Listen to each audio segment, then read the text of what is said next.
Hello everyone, today we are planting perennials. There is 2 beds on each side of the arch, and on each bed we have hardcore roses, and I've been wanting to plant some pretty perennials under there to bring some just that pretty, that color, that purple, and that's what we're doing today.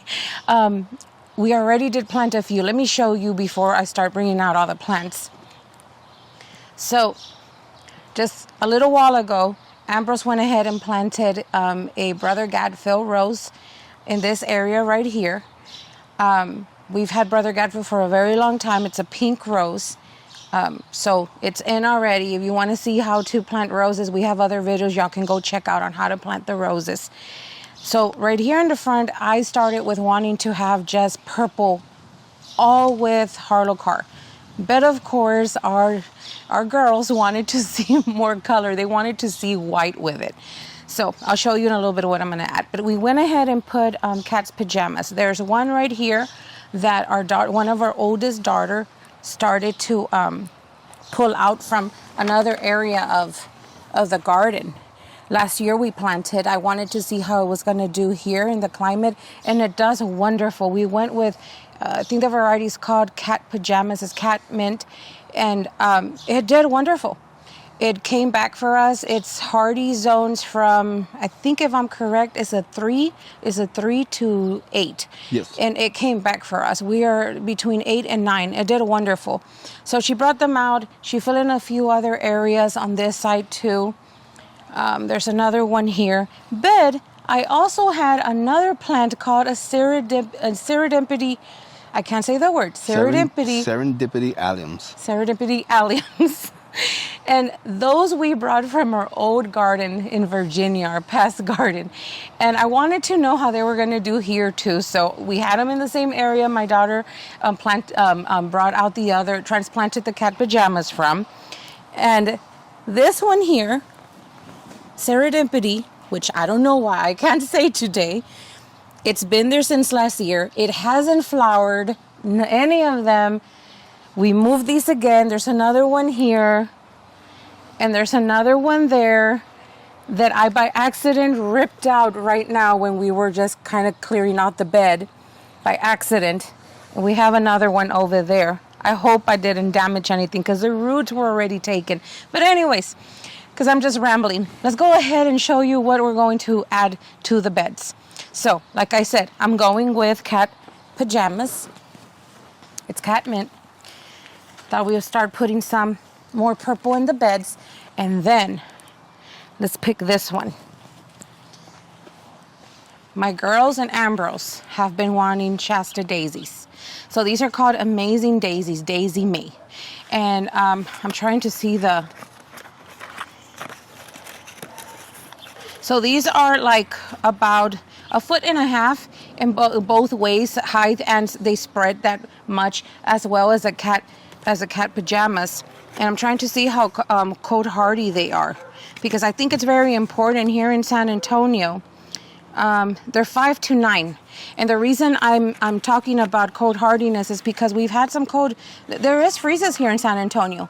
And a lot of the plants that one sees sometimes in the nurseries are just for warm climates, and they won't make it in cold temperature in the winter when we do have maybe a week or two of freezing temperatures, but that ends up killing a lot of the plants that one has. So I always try to go with something that's at least two zones below the zone that we're at.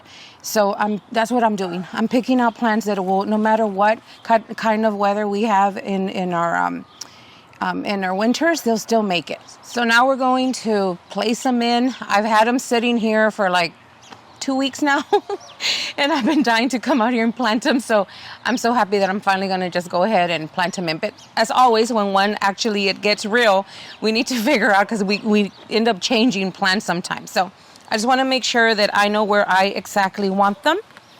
All this area does get full sun, and these plants do take full sun. So I want to make sure that they're going to be getting that sun, that full sun, so they can thrive.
Okay, so I had to pull this far back so you guys can see the full extent of what we were going for, and I'm absolutely loving the way it looks. What about you?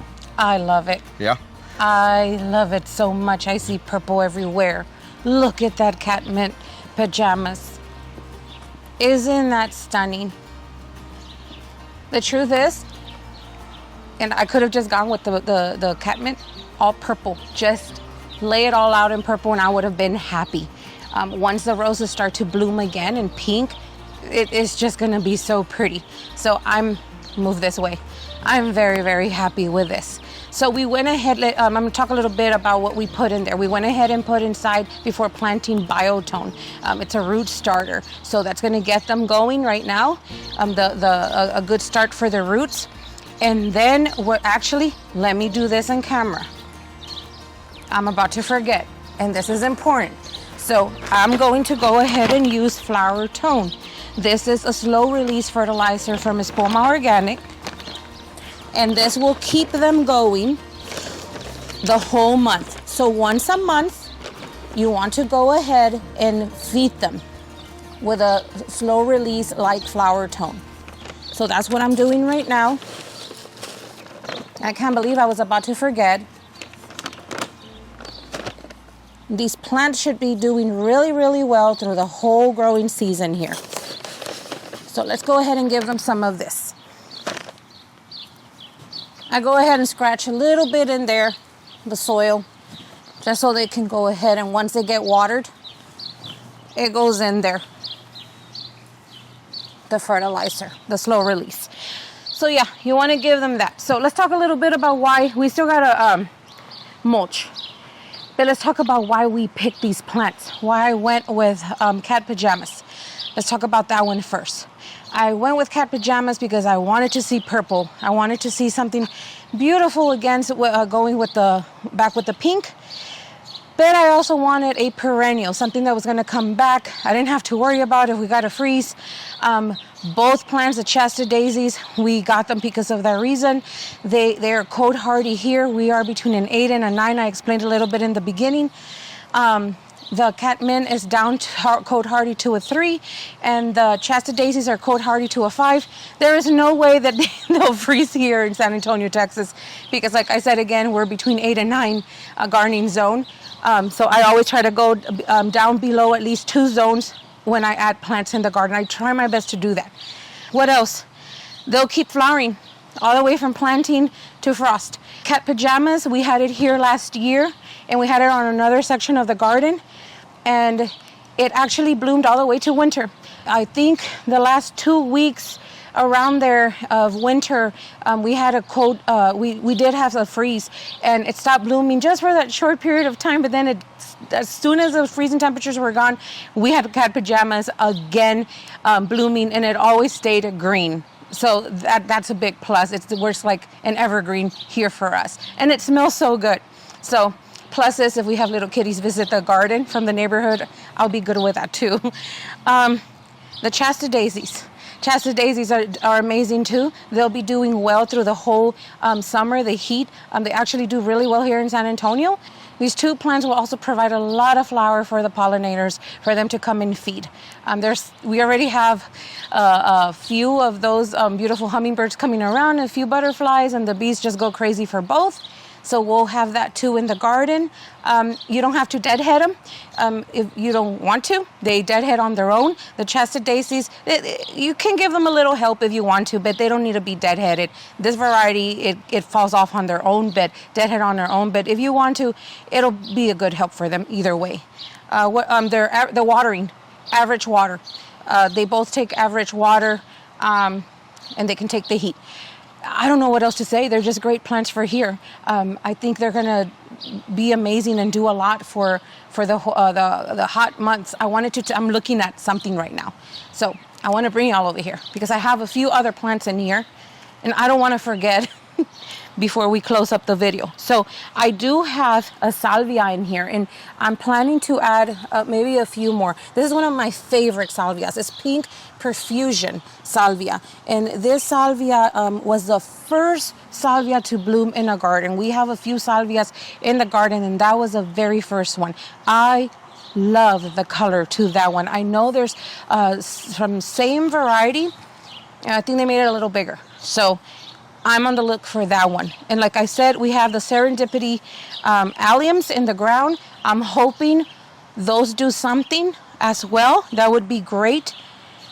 And I think what we have next to do is go ahead and give it some mulch, because it would be good for everyone to have mulch so they can be, the moisture could stay in there.